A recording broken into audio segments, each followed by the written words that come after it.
KTO Radio présente À haute voix la lecture intégrale des œuvres spirituelles majeures. Aujourd'hui, Quo Vadis de Henryk Sienkiewicz.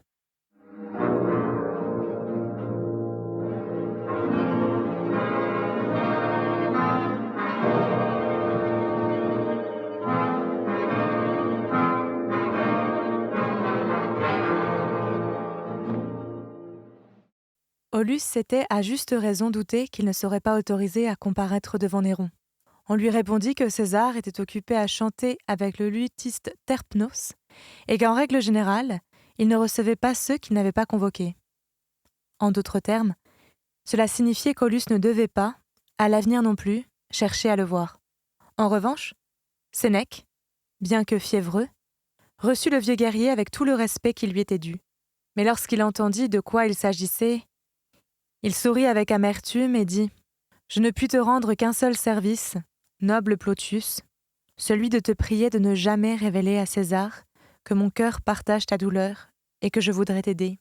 Si en effet César avait le moindre soupçon à cet égard, sache qu'il ne te rendrait pas Ligie, même s'il n'avait aucune autre raison que celle de me contrarier. » Il ne lui conseilla pas non plus de se rendre chez Tigelin, chez Vatinius ou chez Vitellius. Avec de l'argent, on pourrait peut-être en tirer quelque chose.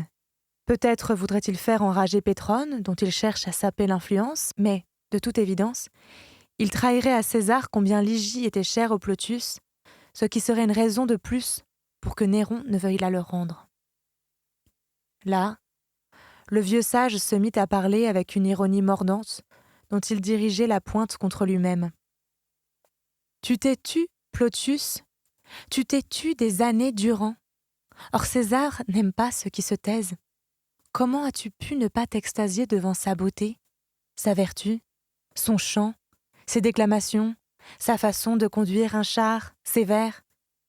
Comment as-tu pu ne pas applaudir à la mort de Britannicus, ne pas avoir prononcé de panégyrique en hommage à l'auteur d'un matricide, et ne pas avoir présenté de félicitations pour l'étouffement d'Octavie? Tu manques, Aulus, de circonspection, ce que nous, qui vivons heureux à la cour, possédons au plus haut point. » Cela dit, il prit le gobelet qu'il portait attaché à sa ceinture, en puisa de l'eau à la fontaine de l'impluvium, s'en rafraîchit ses lèvres brûlantes et poursuivit. « Ah, Néron a un cœur reconnaissant. Il t'aime parce que tu as bien servi Rome et as porté la gloire de son nom jusqu'aux confins du monde. Et il m'aime, moi aussi, parce que je fus son maître dans sa jeunesse. Et c'est pourquoi, vois-tu, je sais que cette eau n'est pas empoisonnée, et je la bois en toute tranquillité.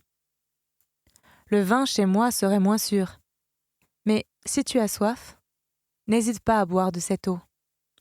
Les aqueducs l'amènent jusqu'ici des monts Albins, et pour l'empoisonner, il faudrait empoisonner toutes les fontaines de Rome. Comme tu vois, on peut encore, en ce monde, vivre en sécurité et avoir une vieillesse paisible. Je suis malade, à vrai dire. Mais c'est l'âme qui est malade plutôt que le corps. C'était bien vrai. Il manquait à Sénèque cette force d'âme que possédaient par exemple Cornutus ou Thaséas. Aussi sa vie était-elle une suite de concessions faites au crime. Il le sentait bien lui-même. Il comprenait lui-même qu'un disciple de Zénon de Citium aurait dû suivre une autre voie, et il en souffrait plus que de la crainte même de la mort. Le guerrier interrompit ses réflexions amères. « Noble Anécius, dit-il, je sais comment César t'a récompensé pour les soins dont tu as entouré ces jeunes années. Mais l'instigateur de l'enlèvement de notre enfant est Pétrone. Indique-moi les moyens dont il faut user avec lui, les influences qu'il subit, et toi-même, enfin, fais appel devant lui à toute l'éloquence que peut inspirer ta vieille amitié pour moi. » Pétrone et moi, rétorqua Sénèque, appartenons à deux camps opposés. Je ne connais aucun moyen d'agir sur lui. Il ne subit l'influence de personne. Il est possible qu'il vaille, tout dépravé qu'il puisse être, plus que tous ces scélérats dont s'entoure aujourd'hui Néron. Mais ce serait perdre son temps que de lui démontrer qu'il a commis une mauvaise action. Pétrone a depuis longtemps perdu la notion du mal et du bien. Prouve-lui que son procédé est vil, il en aura alors honte. Lorsque je le verrai, je lui dirai « Ta conduite est digne d'un affranchi. Si cela n'a pas d'effet, alors plus rien n'en aura. » « Merci tout de même, » répondit le guerrier. Puis, il se fit porter chez Vinicius, qu'il trouva en train de faire des armes avec son laniste attitré. À la vue du jeune homme s'adonnant tranquillement à des exercices alors qu'un attentat avait été commis contre Ligie, Aulus fut saisi d'une colère terrible, qui, le rideau à peine retombé sur le laniste, explosa en un torrent d'amers reproches et d'injures. Or, apprenant que Ligie avait été enlevée, Vinicius pâlit si effroyablement que même Aulus ne put le soupçonner un seul instant de complicité dans l'attentat. La sueur perla au front du jeune homme, son sang, qui avait reflué un instant dans son cœur, remonta en vagues brûlantes à son visage, ses yeux lancèrent des éclairs, ses lèvres proférèrent des questions incohérentes. Il était ballotté comme dans un ouragan entre la jalousie et la rage. Il lui semblait qu'une fois qu'elle aurait franchi le seuil de la maison de César, Ligie serait à jamais perdue pour lui. Mais lorsqu'Aulus prononça le nom de Pétrone, un soupçon, tel un éclair, traversa l'esprit du jeune soldat. Pétrone s'était moqué de lui, et ou bien il avait voulu obtenir de nouvelles faveurs de César en lui offrant Ligie, ou bien il avait voulu la garder pour lui-même. Il était impensable, pour lui, qu'on pût voir Ligie et ne pas la désirer. L'impulsivité, héréditaire dans sa famille, l'emportait maintenant comme un cheval affolé et lui enlevait toute sa lucidité. « Aulus !» dit-il d'une voix entrecoupée, « rentre chez toi et attends-moi. Sache que, Pétrone fût-il mon père, je vengerai sur lui l'outrage fait à Ligie. Rentre chez toi et attends-moi. Ni Pétrone ni César ne l'auront. » Puis, il tourna ses poings serrés vers les masques de cire alignés dans les vitrines dans l'atrium et s'exclama. « Sur ces masques mortuaires, je la tuerai plutôt, et moi avec elle. » Ayant dit cela, il bondit, et, répétant encore à Aulus les mots « Attends-moi », il se précipita comme un fou hors de l'atrium et courut chez Pétrone, bousculant les gens sur son passage. Ayant quelque peu repris courage, Aulus regagna sa maison. Il croyait que, si Pétrone avait incité César à enlever Ligie pour la remettre à Vinicius, celui-ci la ramènerait chez eux. Enfin, la pensée que, au cas où Ligie ne serait pas sauvée, elle serait au moins vengée et préservée de l'infamie par la mort, lui était une consolation non des moindres. Il était persuadé que Vinicius tiendrait toutes ses promesses. Il avait vu sa fureur, et il connaissait la fougue innée qui caractérisait toute sa famille. Lui-même, bien qu'il chérît Ligie comme s'il lui était son père, eût préféré la tuer que de la laisser à César. Et n'eût été l'obligation qu'il avait de penser à son fils, dernier descendant de sa lignée, il l'eût fait immanquablement. Aulus était un soldat. Il n'avait que vaguement entendu parler des stoïciens, mais, par son caractère, il était assez proche d'eux, et ses conceptions de la vie, sa fierté, s'accommodaient plus facilement et mieux de la mort que de l'infamie. Rentré chez lui, il rassura Pomponia, lui redonna courage, et ils attendirent tous les deux des nouvelles de Vinicius. De temps en temps, lorsque les pas de quelque esclave leur parvenaient de l'atrium, ils pensaient que Vinicius leur ramenait peut-être leur enfant chéri, et ils étaient prêts du fond du cœur à leur donner leur bénédiction. Mais le temps passait, et aucune nouvelle ne venait. Dans la soirée seulement, le heurtoir du portail se fit entendre. Au bout d'un moment, un esclave entra et remit une lettre à Aulus. Bien qu'il aimât paraître maître de lui, le vieux guerrier saisit pourtant la lettre d'une main quelque peu tremblante et commença à la lire avec autant d'impatience que s'il s'agissait du sort de toute sa maison. Soudain, son visage se rembrunit comme si l'ombre d'un nuage était passée sur lui. « Lis », dit-il en se tournant vers Pomponia. Pomponia prit la lettre et y lut ce qui suit. Marcus Vinicius, salutations à Aulus Plotius. Ce qui est arrivé par la volonté de César, devant laquelle il vous faut vous incliner comme nous nous inclinons, moi et Pétrone. » Après quoi, il s'ensuivit un long silence.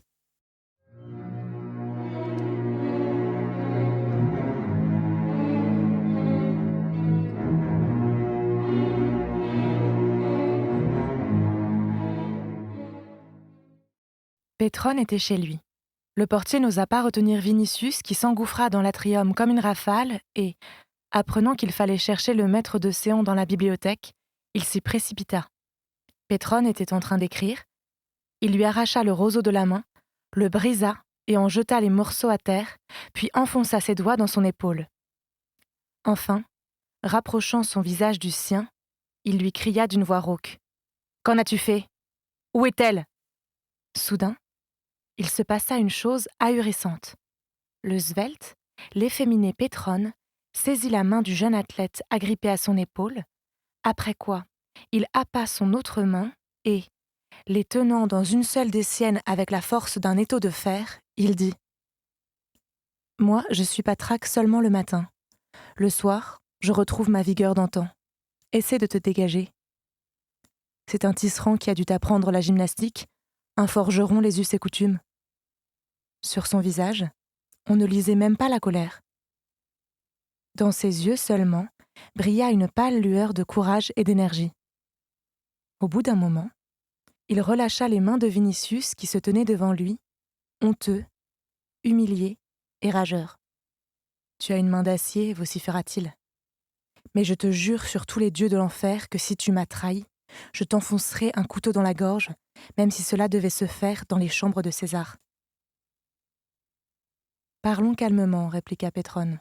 « L'acier est plus robuste que le fer, comme tu vois. Donc, bien que l'on puisse faire d'un seul de tes bras deux comme les miens, je n'ai nul besoin de te craindre. En revanche, je déplore ta grossièreté, et si l'ingratitude pouvait encore m'étonner, je m'étonnerais de la tienne. Où est Ligie ? Au lupanar, c'est-à-dire dans la maison de Néron. Pétrone ! Calme-toi et assieds-toi. J'ai demandé à César 2 choses qu'il m'a promises. D'abord, de l'enlever de la maison d'Aulus, et deuxièmement, de te la donner. Au fait, n'as-tu pas un couteau dans quelque repli de ta toge ? Peut-être vas-tu me poignarder ? Mais moi je te conseille d'attendre quelques jours, car on t'écrouerait tandis que Ligie se morfondrait dans ta maison. Un silence s'ensuivit. Vinicius resta un moment ahuri à regarder Pétrone, puis il dit « Pardonne-moi, je l'aime et cet amour me rend fou. Admire-moi, Marc. Avant-hier, j'ai dit ceci à César. Mon neveu Vinicius est tombé amoureux d'une maigrichonne élevée chez les Aulus, au point que ses soupirs ont transformé sa maison en bain de vapeur. Ni toi, César, ai-je dit, ni moi, qui savons ce que c'est que la véritable beauté, nous n'en donnerions 1 millier de sesterces. Mais ce garçon a toujours été aussi bête qu'un trépied, alors qu'il est, maintenant, complètement abruti. Pétrone, si tu ne comprends pas que j'ai dit cela pour préserver Ligie, alors je suis prêt à croire que j'ai dit la vérité. J'ai fait croire à Barbe d'Airain qu'un esthète comme lui ne pouvait considérer une telle fille comme une beauté. Et Néron, qui, jusqu'à présent, n'ose voir autrement qu'avec mes yeux, ne trouvera en elle aucune beauté, et, n'en trouvant pas, il ne la désirera pas. Il fallait bien se prémunir contre ce singe et le tenir en laisse. Désormais, ce n'est pas lui qui découvrira la beauté de Ligie, mais Popée. Et il est clair qu'elle fera le nécessaire pour l'écarter au plus vite du palais. J'ai encore dit négligemment à Barbe d'Airain « Prends Ligie et donne-la à Vinicius. Tu as le droit de le faire parce qu'elle est un otage, et le faisant, tu feras du mal à Aulus. » Il a accepté. Il n'avait pas la moindre raison de ne pas accepter, d'autant plus que je lui donnais une occasion de contrarier ces braves gens. Ils feront de toi le gardien d'office de l'otage, ils remettront dans tes mains ce trésor ligien. Toi, pour ta part, en ta qualité d'allié des vaillants Ligiens, en même temps que fidèle serviteur de César, non seulement tu ne gaspilleras rien de ce trésor, mais encore tu veilleras à le multiplier. Pour sauver les apparences, César la retiendra pendant quelques jours chez lui, puis il l'expédiera dans ton insula, vénard que tu es. Est-ce bien vrai? Est-ce qu'elle ne risque rien dans la maison de César? Si elle devait y habiter en permanence, Poppée en parlerait avec Locuste, mais pendant ces quelques jours, elle ne craint rien. Dans le palais de César, il y a 10 000 personnes. Il est fort possible que Néron ne la voie pas du tout, d'autant plus qu'il me fait tellement confiance en tout qu'à l'instant même, il m'a envoyé un centurion pour m'informer que celui-ci avait amené la jeune fille au palais et l'avait confiée à Actée. C'est une bonne âme, cette Actée. C'est pourquoi j'ai ordonné qu'on la remette à elle. Pomponia Graecina est visiblement du même avis car elle lui a écrit. Demain, il y aura un festin chez Néron. J'ai obtenu une place pour toi, à côté de Ligie. Pardonne-moi, Caius, mon emportement, dit Vinicius. J'avais cru que tu avais ordonné de l'enlever pour toi-même ou pour César. Je peux te pardonner ton impulsivité, mais il m'est plus difficile de te pardonner tes gestes vulgaires, tes cris triviaux et ta voix qui rappelle celle des joueurs de Mora. Cela, je ne l'aime pas, Marc, et garde-toi de te comporter ainsi. Sache que l'entremetteur de Néron est Tigelin. Sache aussi que si j'avais voulu prendre cette fille pour moi, je t'aurais dit aujourd'hui, en te regardant droit dans les yeux, ce qui suit. Vinicius, je t'enlève Ligie et je la garderai tant que je ne m'en serai pas lassé. Le disant, il fixait de ses prunelles noisettes les yeux de Vinicius, avec une expression de froideur insolente qui augmenta le trouble du jeune homme. « C'est ma faute, dit-il. Tu es bon, noble, et je te remercie de toute mon âme. Permets-moi seulement de te poser encore une seule question. Pourquoi n'as-tu pas ordonné d'envoyer Ligie directement chez moi? Parce que César veut sauver les apparences. Les gens en parleront à Rome. Et comme nous prenons Ligie en otage, tant qu'ils jaseront, elle restera au palais de César. Puis, on te la ramènera en catimini, le tour sera joué. Barbe d'Airain est un chien poltron. Il sait que son pouvoir est sans limite. Et pourtant il cherche à donner un prétexte à chacun de ses méfaits. T'es-tu suffisamment remis de tes émotions pour pouvoir philosopher un peu?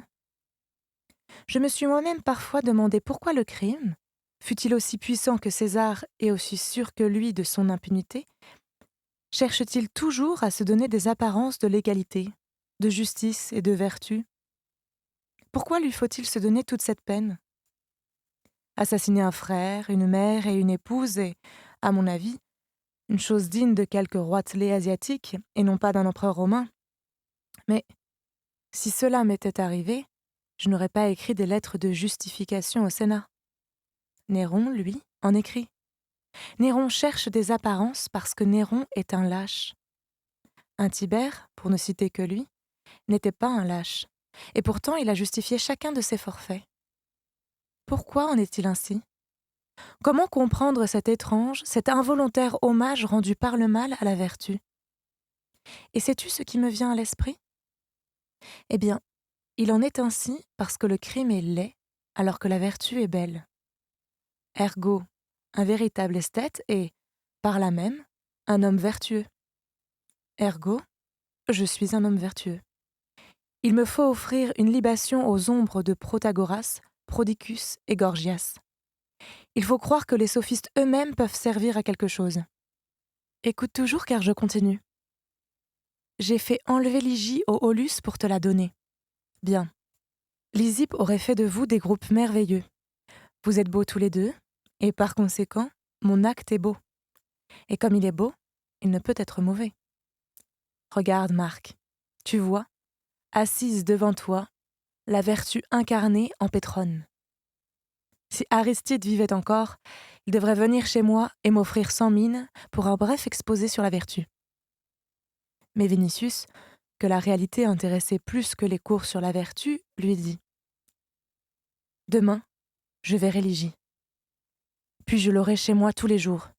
Je l'aurai continuellement et jusqu'à ma mort. Toi, tu auras Ligie, et moi, j'aurai Aulus sur le dos. Il appellera sur moi la vengeance de tous les dieux des enfers. Et si encore l'animal prenait auparavant une bonne leçon de déclamation, mais il m'invectivera, comme mon ancien portier avait invectivé mes clients. Je l'ai d'ailleurs envoyé pour cela à la campagne dans un ergastule. Aulus est venu chez moi. Je lui ai promis de lui envoyer des nouvelles de Ligie. Écris-lui que la volonté du divin César est la loi suprême et que ton premier fils aura pour prénom Aulus. Il faut bien lui donner une consolation à ce vieux. Je suis prêt à demander à Barbe d'Airain de le mander demain au festin. Qu'il te voie au triclinium aux côtés de Ligie. Ne fais pas cela, protesta Vinicius. Moi, ils me font de la peine, surtout Pomponia.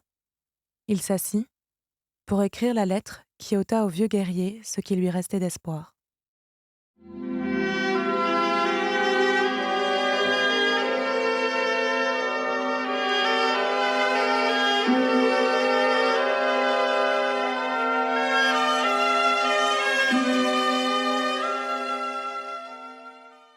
Devant Actée, l'ancienne maîtresse de Néron, les plus grands s'étaient jadis inclinés. Mais elle, même alors, n'avait pas voulu s'immiscer dans les affaires publiques et, s'il lui était arrivé d'user de son influence sur le jeune souverain, c'était pour en tirer de la pitié pour quelqu'un. Silencieuse et humble, elle s'était attiré la reconnaissance de beaucoup et ne s'était pas fait un seul ennemi. Même Octavie n'était pas parvenue à la haïr. Aux envieux, elle semblait trop peu dangereuse. On savait qu'elle aimait toujours Néron d'un amour triste et endolori, d'un amour qui se nourrissait non plus d'espoir, mais du souvenir des moments où ce même Néron fut non seulement plus jeune et plus aimant, mais aussi meilleur. On savait qu'elle ne pouvait détacher son âme et ses pensées de ses souvenirs, mais qu'elle n'attendait plus rien. Et, comme on n'avait aucune crainte réelle que César revienne à elle, on voyait en elle une créature tout à fait désemparée et, de ce fait, on la laissait en paix. Pour Popée, elle n'était qu'une servante silencieuse, tellement inoffensive que son renvoi du palais n'entrait même pas en ligne de compte.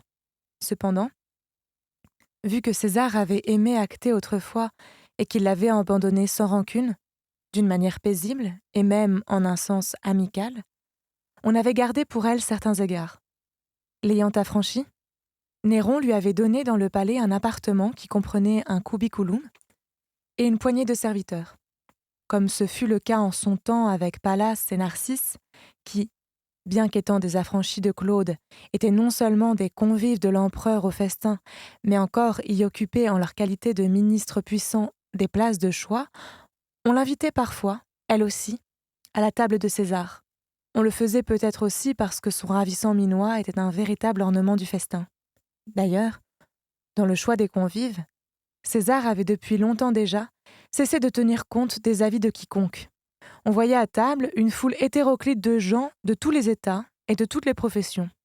Parmi eux, il y avait des sénateurs, surtout ceux qui acceptaient en même temps de faire l'épître. Il y avait des patriciens, vieux et jeunes, assoiffés de réjouissances, de faste et de luxure. On y voyait des femmes, portant de grands noms, mais qui, le soir, pour se divertir, n'hésitaient pas à coiffer la perruque blonde et partir dans les rues sombres en quête d'aventure. On y voyait de hauts magistrats et des pontifes qui, eux-mêmes ravis devant leur coupe pleine, se moquaient de leur propre Dieu. À côté d'eux, une racaille de toutes sortes, composée de chanteurs, de mimes, de musiciens, de danseurs et de danseuses, de poètes qui, tout en déclamant des vers, pensaient aux sesterces qui pouvaient bien leur valoir la louange des vers césariens, des philosophes morts de faim qui suivaient d'un regard avide l'arrivée des plats, et enfin de célèbres cochers, prestidigitateurs, thaumaturges, conteurs, bouffons, mais aussi des vagabonds les plus divers, promus par une mode ou la sottise à une célébrité d'un jour, et parmi lesquels il n'en manquait pas qui cachaient sous leurs longs cheveux leurs oreilles trouées, marque de l'esclavage. Ceux qui tenaient le haut du pavé prenaient place à table. Le menu fretin servait au divertissement pendant que les premiers mangeaient, attendant lui-même le moment où les serviteurs lui permettraient de se jeter sur les restes de mets et de boissons. Les invités de ce genre étaient recrutés par Tigelin, Vatinius et Vitellius, qui étaient obligés parfois de leur fournir des vêtements appropriés au palais de César. Celui-ci, d'ailleurs, aimait une telle compagnie et s'y sentait tout à fait à l'aise. Le luxe de la cour dorait tout et donnait à tout de l'éclat. Grands et petits, descendants de nobles familles et tourbes du pavé de ville, prodigieux artistes et piètres talents se ruaient sur le palais, pour rassasier leurs yeux émerveillés d'un faste qui dépassait presque toute imagination, et pour approcher le dispensateur de toutes les faveurs, de toutes les richesses et de tous les biens, dont le seul bon plaisir pouvait, à vrai dire, ou bien les rabaisser, ou bien les élever outre mesure. Ce jour-là, Ligie devait, elle aussi, prendre part à un tel festin. Elle était ballottée entre la peur, l'incertitude et l'étourdissement bien compréhensible après le choc qu'elle venait de subir, et le désir de se rebeller. Elle avait peur de César, peur des gens, peur du palais dont le vacarme l'excédait. Elle avait peur aussi des festins dont elle savait l'ignominie pour en avoir entendu parler avec Aulus, Pomponia Graecina et leurs amis. Adolescente, elle n'en était pas pour autant une ingénue, car en ces temps, on prenait conscience du mal assez tôt, même parmi les enfants. Elle savait donc qu'elle courait à sa perte dans ce palais, ce dont l'avait d'ailleurs averti Pomponia au moment de leur séparation. Ayant cependant une âme jeune, non familiarisée avec la dépravation et obéissant aux préceptes élevés que lui avait inculqués sa mère adoptive, elle lui avait promis de se défendre contre une telle perte, à sa mère, à elle-même et à ce divin maître, en lequel elle croyait, mais aussi qu'elle aimait de tout son cœur à demi enfantin, pour la douceur de son enseignement, pour l'amertume de sa mort et la gloire de sa résurrection. Elle était certaine que ni Aulus, ni Pomponia Graecina ne seraient tenus pour responsables de ses actes. Elle se demandait donc s'il n'était pas préférable de ne pas se soumettre et de ne pas aller au festin.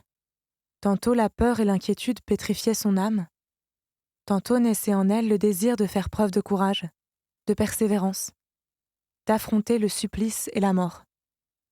Le divin maître avait pourtant demandé de le faire. Ne nous en avait-il pas donné l'exemple ?